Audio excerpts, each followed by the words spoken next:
welcome back to my channel. My name is Holly. This is She Reads. I am so sorry about the Christmas decorations. I know that it is not Christmas when you're watching this video. I know. What happened was I had a whole bunch of videos planned out kind of like around the Christmas season. And then I ordered some books on Black Friday and I got them. And I had to film this video because I didn't want to leave all the books in the box and not like go through my package. So I wanted to film the video, but my house was decorated for Christmas and I already had Christmas videos planned. Does that make sense? So that's what happened.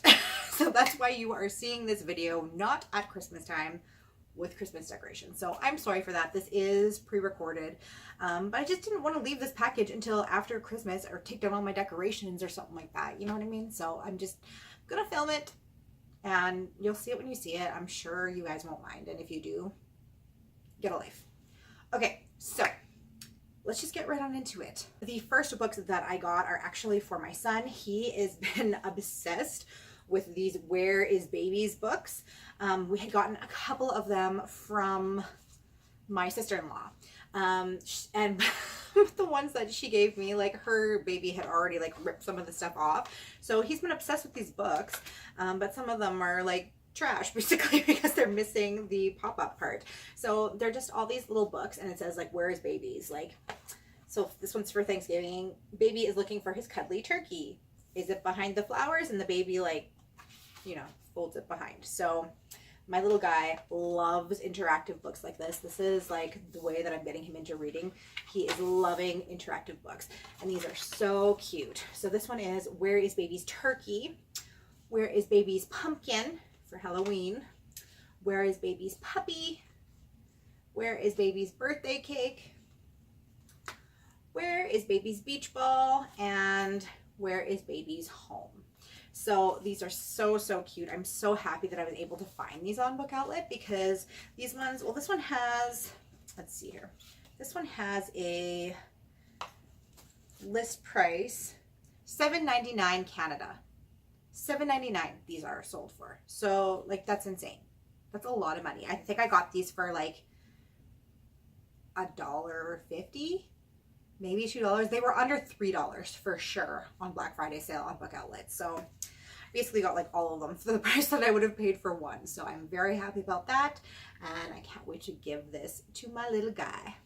The next books are all for me, and the first one we're going to talk about is Heartless by Marissa Meyer. Marissa Meyer is the author of the Lunar Chronicles, which I read this year and I absolutely loved. So I definitely was excited to pick up another book written by her. She did a really great job on the Lunar Chronicles. I loved them, and I'm definitely excited to read something else by her. I think this is a standalone, but I think it also is another retelling. So let's just see what the synopsis says. It says, Catherine may be one of the most desired girls in Wonderland and a favorite of the unmarried king, but her interest lies elsewhere. A talented baker, she wants to open a shop and create delectable pastries, but for her mother, such a goal is unthinkable for a woman who could be a queen. At a royal ball where Kath is expected to receive the king's marriage proposal, she meets the handsome and mysterious Jest. For the first time, she feels the pull of true attraction. At the risk of offending the king and infuriating her parents, she and Jest enter into a secret courtship. Kath is determined to choose her own destiny, but in a land thriving with magic, madness, and monsters, fate has other plans. So this one obviously is a retelling of Alice in Wonderland, and I am excited for that. I definitely will enjoy this one. The next book that I got is book 6 in the Pendragon series. If you have watched my hugest book haul ever, I can't remember if it's in part 1 or part 2 because I split those up into 2 parts because there was like over 60 books in there. I talked about getting all of this Pendragon series at my local library. They were having a huge sale on. It was $5 for a gigantic bag of books, and I picked up the entire series there. But it was missing book 6, so I was really excited to find this on Book Outlet once again for around $3, so that I didn't have to actually go out and buy it at an actual bookstores where I would have paid $12 Canadian. The next book that I picked up is called Dream House, and it is written by Marzia Bezognin. Oh, I just I'm the worst at pronunciations. I'm so sorry. But I feel like people that have like stranger names, like they understand when people mispronounce their last name. Like my last name is one of those and I get it mispronounced all the time. And it's just one of those things you don't even care anymore because it just is what it is.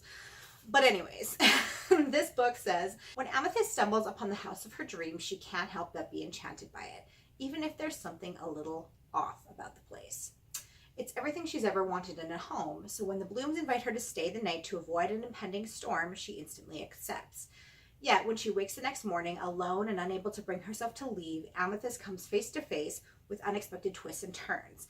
Like Alfred, the creepy gardener, Avery, the handsome but secretive neighbor, and a little girl who keeps appearing and vanishing within the house. As Amethyst searches for the Blooms and tries to unravel the truth, her connection to the house only grows stronger. Will she be able to break free of the house's allure, or will its secrets keep her trapped forever? Kind of reminds me of American Horror Story, the first season. Maybe she's like actually dead or something. I don't know. We'll see. This next book looks super creepy. It's called The Murmurings by Carly Ann West, and it says the voices in her head are not her own. So I don't know if this is some sort of possession story. Like, scary. The faucet drips, the rhythm is steady, and soon my heart begins to beat in time with it. Then there is nothing. It's as if all sound is pulled from the bathroom with the intake of a breath. After a moment, sound returns. Murmuring.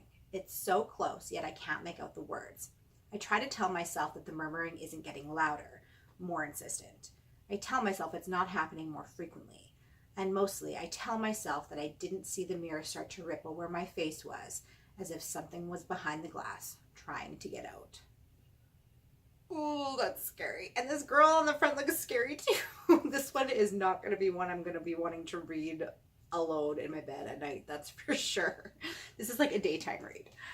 The next two books that I picked up are the second and third book in the Red Queen series. So this one is Glass Sword and Cruel Crown. And I think that this is just a trilogy, not an actual series. So I have not read Red Queen yet, but I saw these on there. Once again, it was Black Friday. Thought, why not pick up the rest of the series? Once again, they were under $3 each, so you can't really go wrong, so I picked up the rest of the Red Queen series. Next is a book that is more of a kid's book, but it is still kind of a spooky kid's book. Almost reminds me of a Goosebumps book that I read recently.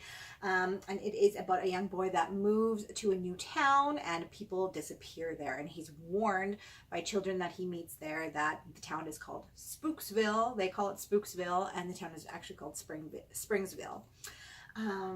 But it's called Spooksville because children go missing there. So sounds kind of creepy. It's going to be a really short read. It's geared more towards children, so I doubt it'll be too scary, but it looked good. I thought it looked cute.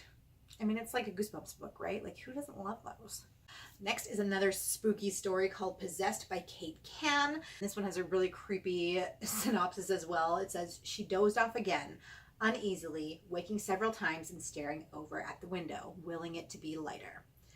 If I can just get through this night, I'll be okay. I can leave in the morning, leave, and never come back. The next time she woke, she knew exactly what had woken her.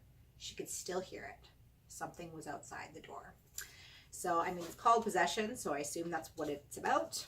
I mean, I was in a really spooky mood, I guess, when I was buying these books. The next book is called The Women in the Walls by Amy Lukowicz, and this one seems really creepy as well. It follows a teenage girl who has lost her mother when she was 3 years old and lived in this mansion in kind of these haunted woods with her very distant father, her cousin who's around the same age, and her aunt. One day, her aunt wanders off into the woods and ends up going missing, and her cousin's kind of mental illness starts to come out. And so her cousin starts saying that she hears her dead mother in the walls. Both of these girls have now lost their mothers. They're trying to lean on each other. But both of them end up starting to hear these voices, and they are starting to wonder if they really are hearing their mother's ghosts or what's going on in this house, what's going on with these woods. There's some sort of mystery there, and they go and search for their mothers. But one of them is battling a severe mental illness, or she's hearing voices at least.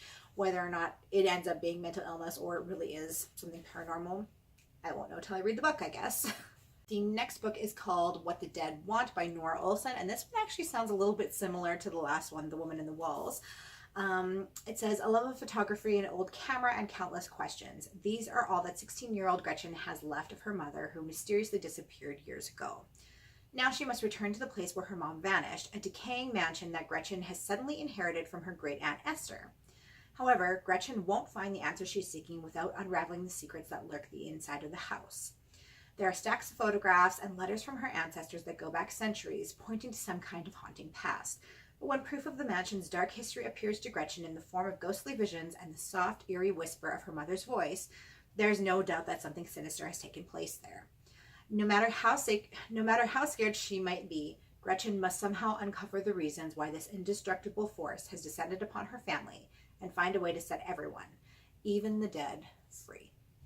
So you guys, those are the books that I picked up on the Book Outlet Black Friday sale. Once again, I'm sorry you're seeing this in an outdated decor, but just bear with me. That's just how these things go sometimes. I hope you guys are having an awesome day. Let me know in the comments down below if you have read any of these books and which one I should read first. I hope you guys are having an awesome day, and I will see you in my next video. Bye!